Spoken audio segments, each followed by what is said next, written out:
My next guest is Roy Smith, and Roy is going to talk to us about something that a lot of people probably aren't familiar with. You hear about Medicare, Medicaid, but this is a dual special needs plan, or DSNP for short. Okay, so Roy, educate us. Tell me about this and who it really benefits, who's eligible for this program. Okay, a dual special needs plan, or DSNP for short, is a Medicare Advantage plan that provides health benefits for those who are duly qualified, meaning that they are enrolled in Medicare and they are entitled to full Medicaid support. All right.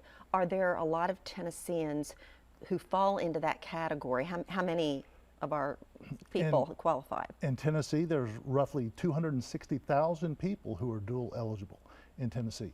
And of those, about 102,000 are currently enrolled in a Medicare Advantage DSNP plan.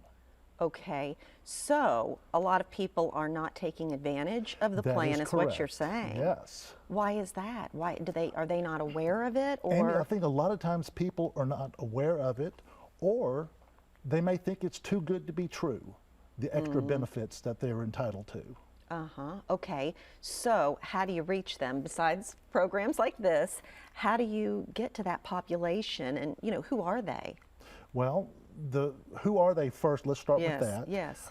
These are generally going to be people who are entitled to Medicare, so they are either 65 and older, or they qualify for Medicare because they have a disability. Disability, all right. Correct. Okay. And then they're generally of low income, so they're entitled to the full Medicaid benefits. And so for us to reach that population, we have to go out into the community and meet them where they live.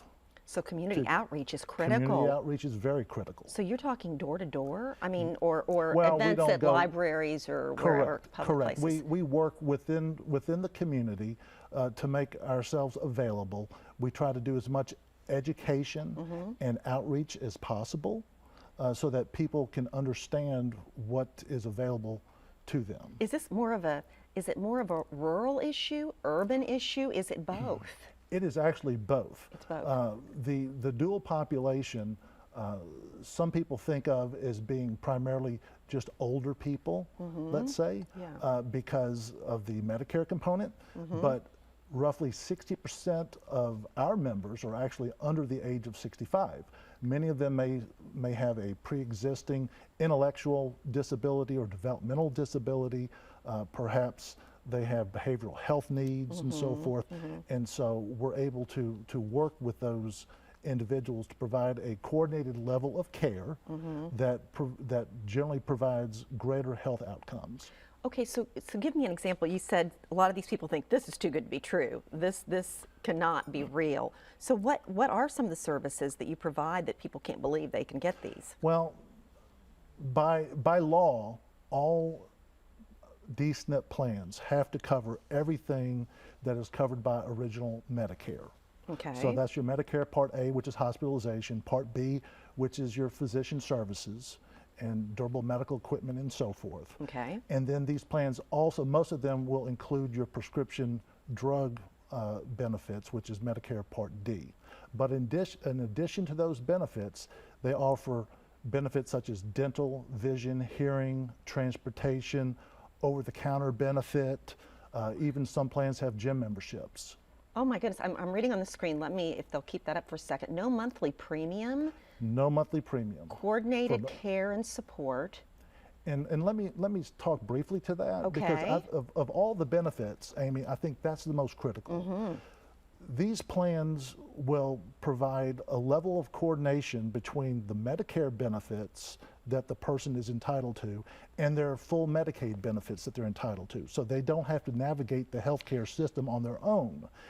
The health plan will reach out to make sure that all the providers that are treating this particular member, let's say, that they're communicating with one another. So that could be a primary care physician, it could be a specialist, it could be a behavioral health practitioner, it could be a pharmacist, it could be a caseworker. The idea is to get them all communicating and working on an individualized care plan on behalf of that member that caters to the specific needs of that member. The result of that care plan is generally better health outcomes, Sure. and that results in cost savings. And the insurance plans can then take those cost savings and roll them back into the plan for extra benefits. That is tremendous. And I also was thinking as you were saying this, you know, it's a maze. Healthcare can be a maze for those of us who don't qualify for those programs you've just mentioned. But if you find yourself in that position, I mean, to have all of that coordination is a beautiful thing and really helpful. I often will tell people that usually when it comes to navigating the healthcare system, it usually falls on the spouse, and if the spouse isn't available, it falls on the oldest daughter. Yes. And then if it's not the oldest daughter, it's the daughter-in-law.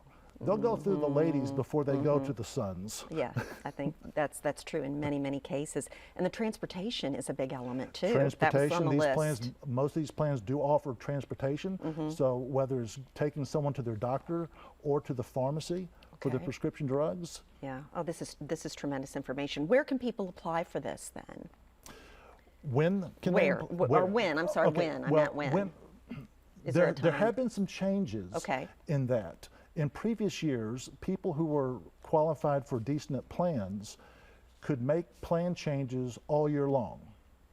That has changed for 2019. Okay. Starting in 2019, DSNP eligible members will have will be using the annual election period, Okay. AEP, which runs from October 15th through December 7th, just like every other Medicare beneficiary. All right. In addition, new this year in 2019, there is what's called OEP, or Open Enrollment Period, which runs from January 1st through March 31st. Great. And then they will have 3 other special election periods that they can utilize. One for quarter 1, one for quarter 2, Okay. one for quarter 3. Okay, great. We need to wrap up, but thank you for really important information for a big you're- part of our state. You're most Thank certainly you welcome. so much. Thanks for coming in. And we'll be back with a lot more right after this.